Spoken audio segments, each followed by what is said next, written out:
In the name of the Father, the Son, and the Holy Spirit. Amen. And the Lord be with you. And with your spirit. Please be.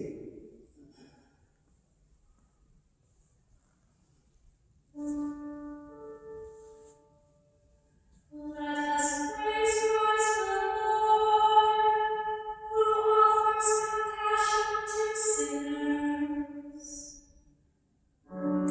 Lord Jesus, fountain in our desert, Kyrie eleison, Kyrie eleison. Christ Jesus, light in our darkness, Christe eleison, Christe eleison. Lord Jesus, hope in our despair, Kyrie eleison,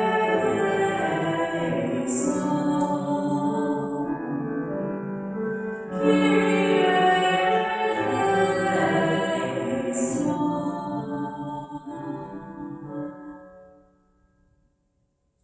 May Almighty God have mercy on us and forgive us our sins.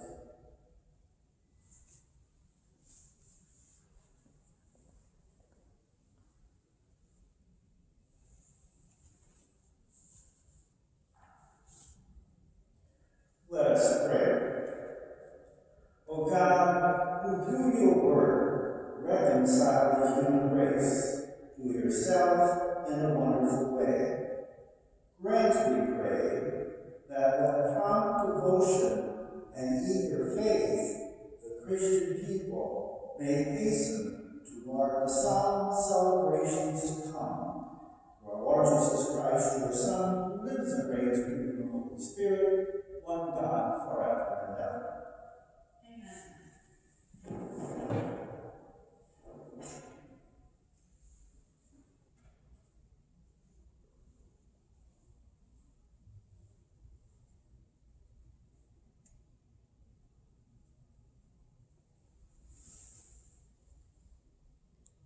A reading from the first book of Samuel.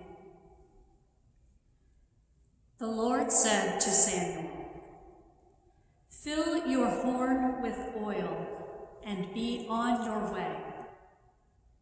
I am sending you to Jesse of Bethlehem, for I have chosen my king from among his sons."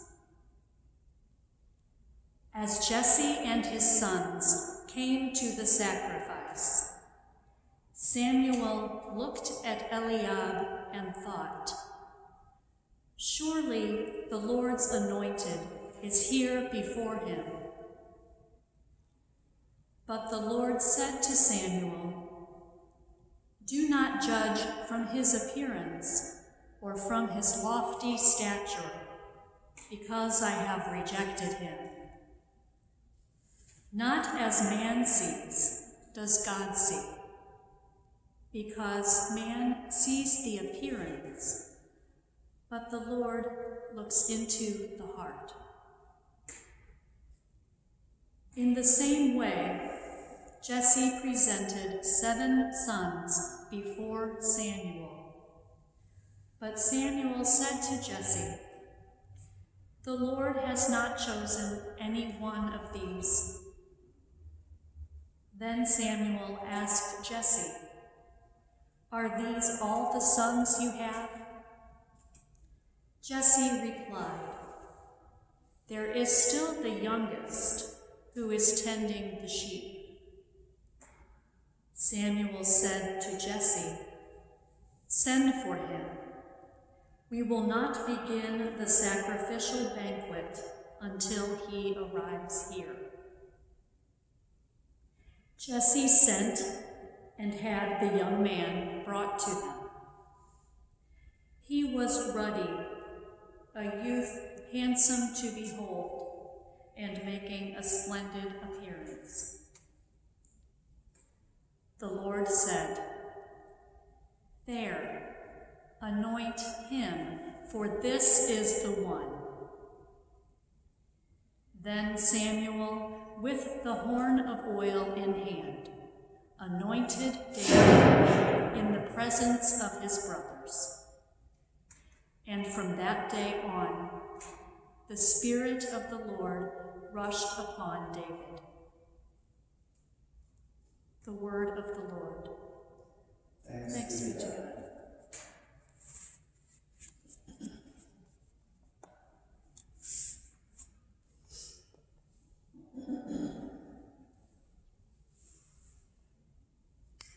The Lord is my shepherd, there is nothing I shall want.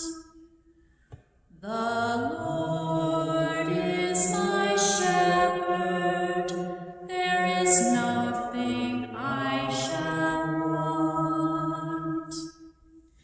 The Lord is my shepherd, I shall not want. In verdant pastures he gives me repose. Beside restful waters he leads me. He refreshes my soul.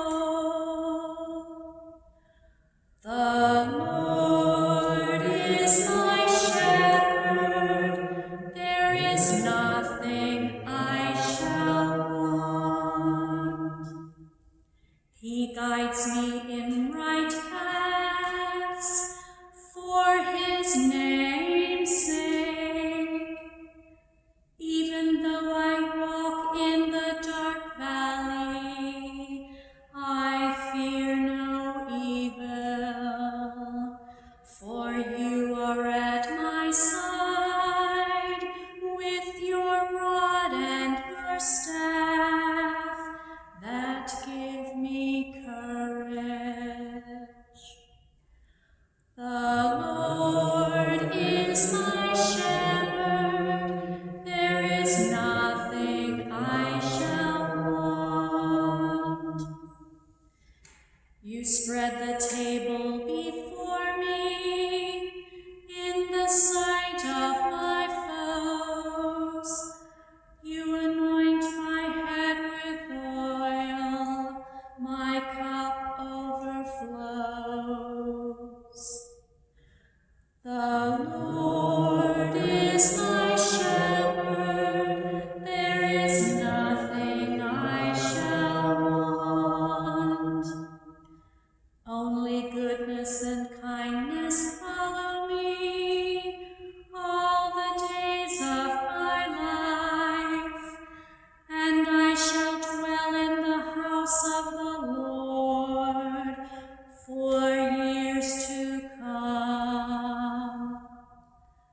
The Lord is my shepherd, there is nothing I shall want.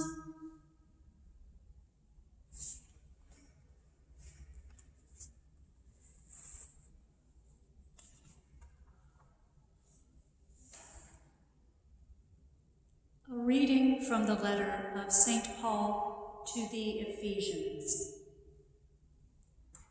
Brothers and sisters, you were once darkness, but now you are light in the Lord. Live as children of light, for light produces every kind of goodness and righteousness and truth. Try to learn what is pleasing to the Lord. Take no part in the fruitless works of darkness. Rather, expose them, for it is shameful even to mention the things done by them in secret. But everything exposed by the light becomes visible. For everything that becomes visible is light. Therefore it says, "Awake, O sleeper, and arise from the dead, and Christ will give you light." The word of the Lord. Thanks be to God.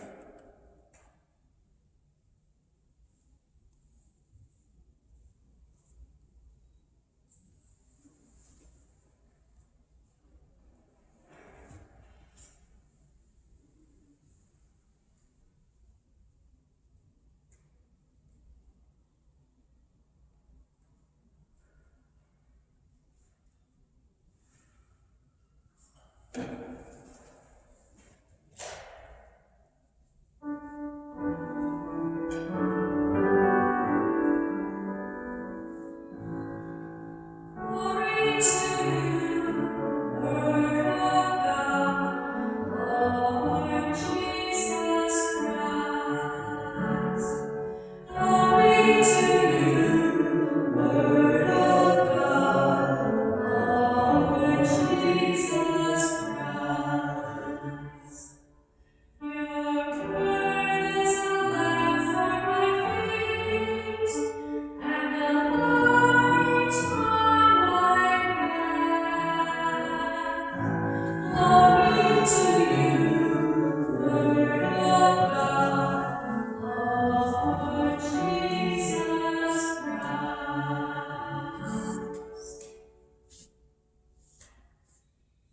The Lord be with you. And with your spirit.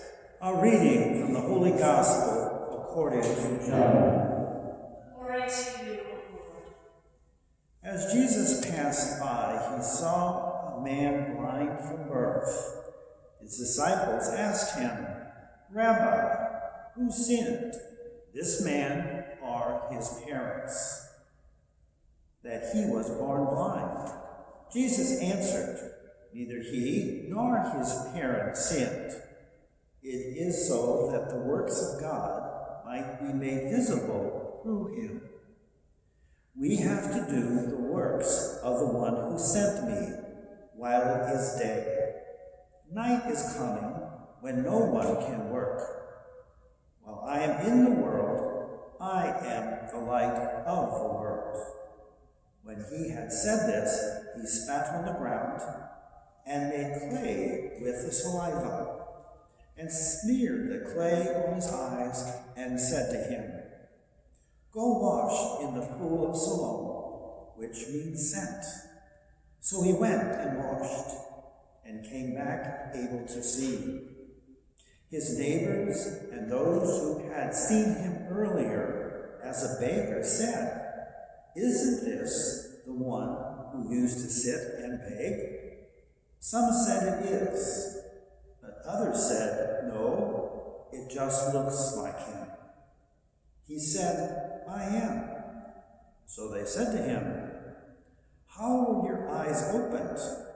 He replied, "The man called Jesus made clay and anointed my eyes, and told me, 'Go to Siloam and wash.' So I went there and washed and was able to see." And they said to him, "Where is he?" He said, "I do not know." They brought the one who was blind to the Pharisees. Now Jesus had made clay and opened his eyes on the Sabbath. So then the Pharisees also asked him how he was able to see. He said to them, "He put clay on my eyes, and I washed, and now I can see." So some of the Pharisees said, "This man is not from God, because he does not keep the Sabbath."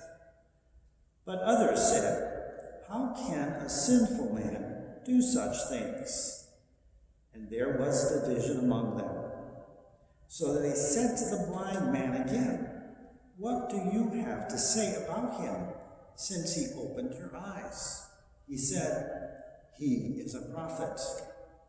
Now the Jews did not believe that he had been blind and gained his sight, until they summoned the parents of the one who had gained his sight. They asked them, "Is this your son, who you say was born blind? How does he now see?" His parents answered and said, "We know that this is our son, and that he was born blind. We do not know how he sees now, nor do we know who opened his eyes. Ask him. He is of age. He can speak for himself." His parents said this because they were afraid of the Jews. For the Jews had already agreed that if anyone acknowledged him as the Christ, he would be expelled from the synagogue. For this reason, his parents said, "He is of age, question him." So a second time they called the man who had been born blind and said to him, "Give God the praise. We know that this man is a sinner." He replied, "If he is a sinner, I do not know. One thing I do know is that I was blind, and now I see." So they said to him, "What did he do to you? How did he open your eyes?" He answered them, "I told you already, and you did not listen. Why do you want to hear it again? Do you want to become his disciples too?" They ridiculed him and said, "You are that man's disciple? We are disciples of Moses. We know that God spoke to Moses, but we do not know where this one is from." The man answered and said to them, "This is what is so amazing, that you do not know where he is from, yet he opened my eyes. We know that God does not listen to sinners, but if one is devout and does his will, he listens to him. It is unheard of that anyone ever opened the eyes of a person born blind. If this man were not from God, he would not be able to do anything."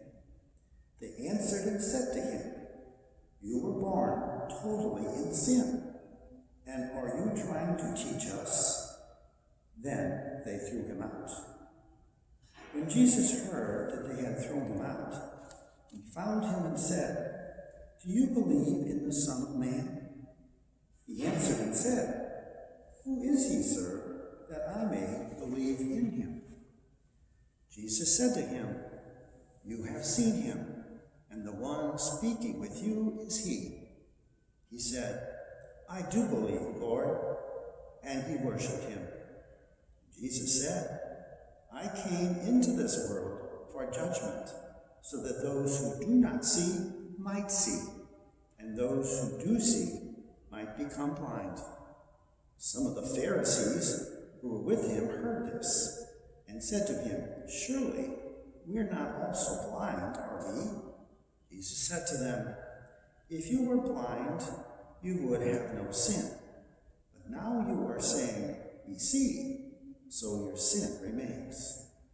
The Gospel of the Lord. Praise to you, Lord Jesus Christ. Our readings today on this very special Sunday of Lent, sometime called Rose Sunday. We're halfway through our journey, our Lenten journey, and we have in our readings today an emphasis of light and darkness. At the very beginning, we hear that God sees much clearer than man does, because when David was chosen, the Lord looked inside of David and saw that he was a very kind and gentle person and would be made a great king and would be the light for those in his charge as a new king. And our very familiar story in our gospel of the man born blind, it's interesting at the very end of that gospel reading that the Pharisees, who think they really have everything figured out, the Lord is telling them they're actually blind because they're not willing to see who Jesus really is. They're taking the law to the extreme, just saying that since this miracle happened on the Sabbath, could not be anything good happening here. And yet the blind man, who has now had a conversion experience, recognized who Jesus he really is. To to have an open heart and mind and let Jesus change us, to open our eyes. We're living in a very difficult time right now. First time I've ever said Mass in this way. You're all in my prayers, and we pray for one another that the light of Christ may shine maybe more fully into our lives with the extended quiet time that we might have with us, to take that time to open our hearts and minds, to reflect on all the good gifts that God has given us, our families, our neighbors, and our friends, and to let that light of Christ shine in our hearts maybe more openly in these next few days as we continue our journey, to bring the light of Christ to others through kindness and generosity, and just praying for one another and being there for one another, that the healing power of the Lord may change the world to make it a lighter and a brighter place for all of us.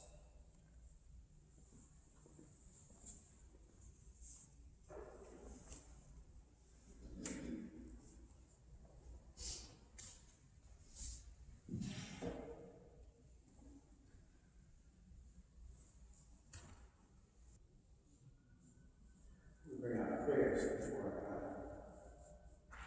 Our response to the Lord for our prayer.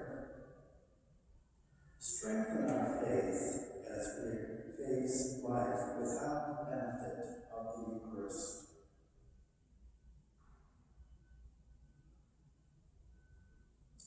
We pray, Lord, hear our prayer. Lead our legislators to promote the well-being of all they serve, especially the vulnerable and the powerless in society.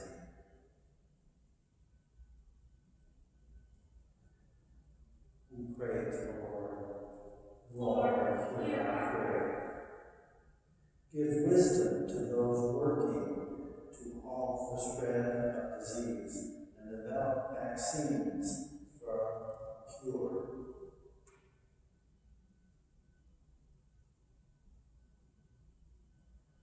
We pray to the Lord. Lord, hear our prayer. Open our eyes to prejudice and discrimination in our society. We pray to the Lord. Lord, hear our prayer.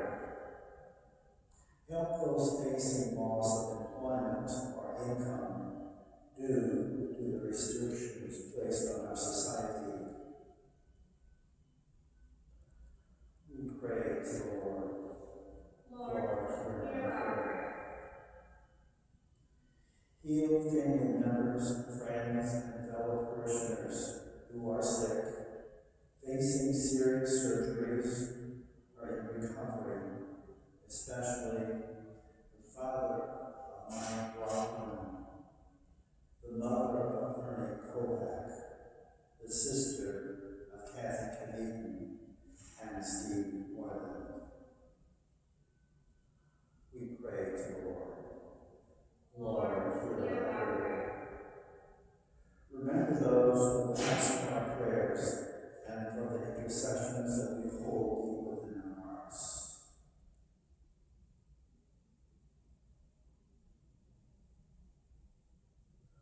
We pray to the Lord. Lord, hear our prayer. Almighty God, we gather as a diverse community, living in homes close at hand and maybe some distance from our parish church.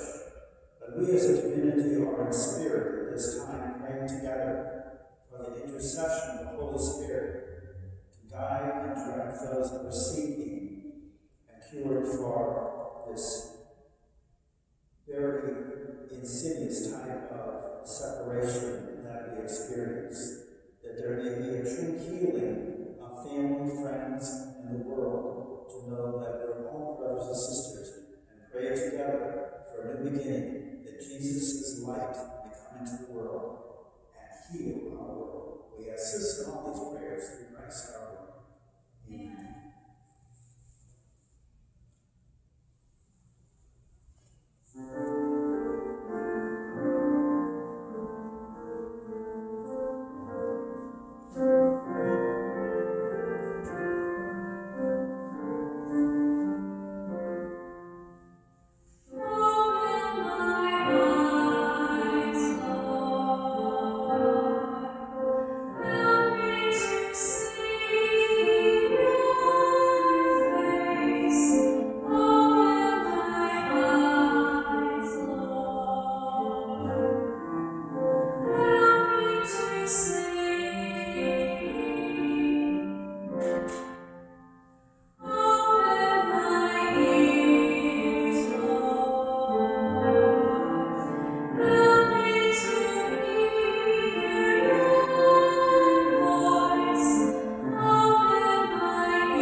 Pray, brothers and sisters, that my sacrifice and yours may be acceptable to God the Almighty Father. May the Lord accept the sacrifice at your hands for the praise and glory of God's name, for our good and the good of all God's holy church. We place before you with joy these offerings, which bring eternal remedy, O Lord, praying that we may both faithfully revere them and present them to you as befitting for the salvation of all the world, through Christ our Lord. Amen. The Lord be with you. And with your spirit. And lift up your hearts. We lift them up to the Lord. And let us give thanks to the Lord our God. It is right and just. It is truly right and just, our duty and our salvation, always and everywhere to give you thanks. Lord, Holy Father, Almighty and eternal God, through Christ our Lord. For by the mysteries of the Incarnation, he has led the human race that walked in darkness into the radiance of the faith, and has brought both one in slavery to ancient sin, to the waters of the resurrection, and made them your adopted children. Therefore, all creatures of heaven and earth sing a new song in adoration, and we, with all the hosts of angels and saints, cry out without end as we acclaim.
You are indeed holy, Lord, and from the world's beginning you created us as anew, so that the human race may become holy, just as you yourself are holy. Look, we pray upon your people suffering and asking for healing, and pour out on them the powers of your Spirit, that they may become the body and blood of our Lord Jesus Christ. For your beloved Son, Jesus Christ, in whom we too are sons and daughters. Indeed, though we were once lost and could not approach you, you loved us with greatest love. For your Son, who alone is just, handed himself over to death, and did not disdain to be nailed for our sake to the wood of the cross. But before his arms were outstretched between heaven and earth, to become the lasting sign of your covenant, he desired to celebrate the Passover with his disciples. As he ate with them, he took bread, and giving thanks, said a blessing, broke the bread, and gave it to his disciples, saying, "Take this, all of you, and eat of it, for this is my body, which will be given up for you."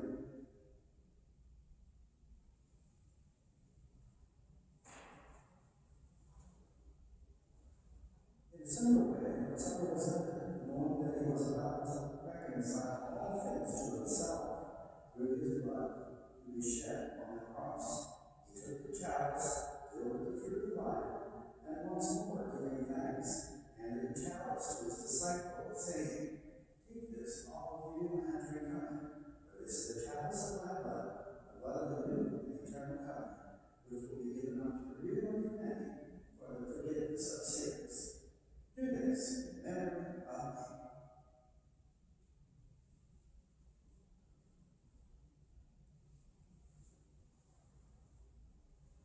The mystery of faith.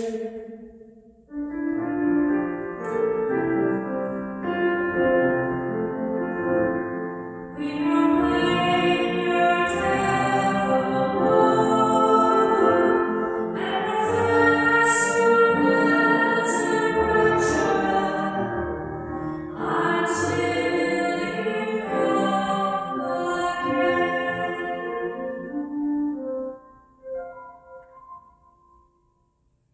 Therefore, as we celebrate the memorial of your Son, Jesus Christ, who is our Passover and our sure sign of peace, we celebrate his death and resurrection from the dead, and looking forward to his blessed coming, we offer you, who are our faithful and merciful God, this sacrificial victim, who reconciles to you the human race.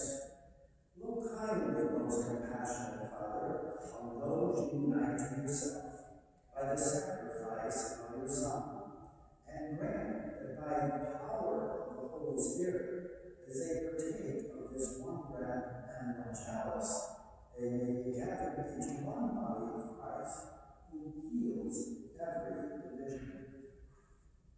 Be pleased to keep us always in communion of mind and heart. Together with Francis our Pope, Robert our Bishop, help us to look and work together for the coming of your kingdom, until the hour when we stand before you, saints among the saints in the halls of heaven, with the Blessed Virgin Mary, Mother of God, with the blessed apostles and all the saints, and with our deceased brothers and sisters all, whom we humbly commend to your mercy. Free at last from the womb of corruption, and made fully into a new creation, we shall sing to you with gladness the thanksgiving of Christ, who lives for all eternity.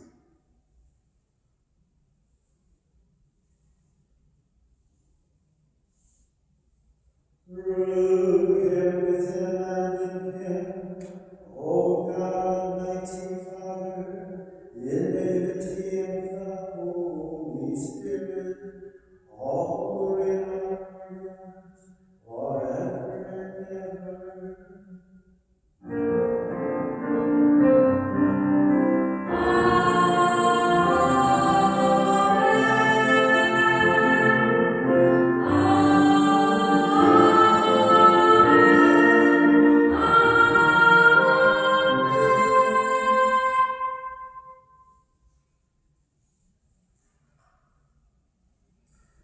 The Savior's companion, formed by our teaching, prepare to say, Our Father, who art in heaven, hallowed be thy name. Thy kingdom come, thy will be done, on earth as it is in heaven. Give us this day our daily bread, and forgive us our trespasses, as we forgive those who trespass against us. And lead us not into temptation, but deliver us from evil. Deliver us, Lord, we pray, from every evil, and graciously grant us peace in our day. By the help of your mercy, we may be always free from sin and safe from all distress, as we await we must hope for the coming of our Savior Jesus Christ. For the kingdom, the power, and the glory are yours, now and forever. Lord Jesus Christ, who said to your apostles, Peace I leave you, my peace I give you, look not on our sins, but on the faith of your church, and graciously grant her peace and unity in accordance with your will, who live and reign forever and ever. Amen. And the peace of the Lord be with you. And with your spirit.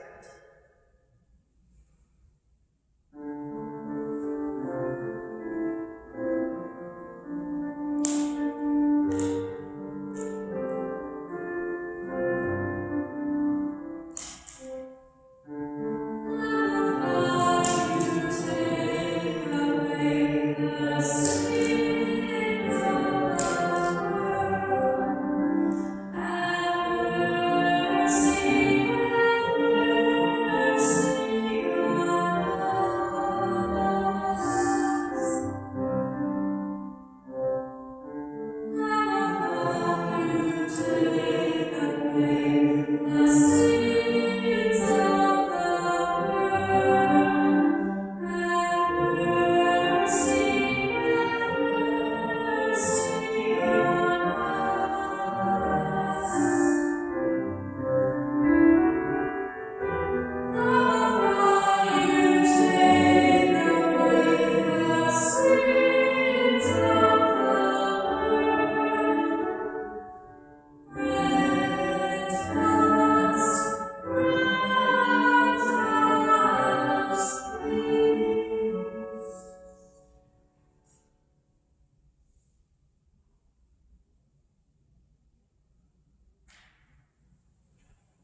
grace into the world. Bless those called to the supper of the Lamb. Lord, I am not worthy that you should enter under my roof, but only say the word, and my soul shall be healed.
Let us pray. O God, who enlightens everyone who comes into the world, illuminate our hearts, we pray, with the splendor of your grace, that we may always ponder what is worthy and pleasing to your majesty, and love you with all sincerity, through Christ our Lord. Amen. The Lord be with you. And with your spirit. And we are together, Father, Son, and Holy Spirit. Amen. May the Lord keep you safe and healthy, and know that you're all in my prayers. Let us now go proclaim the gospel of the Lord. Thanks be to God.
Jesus, you are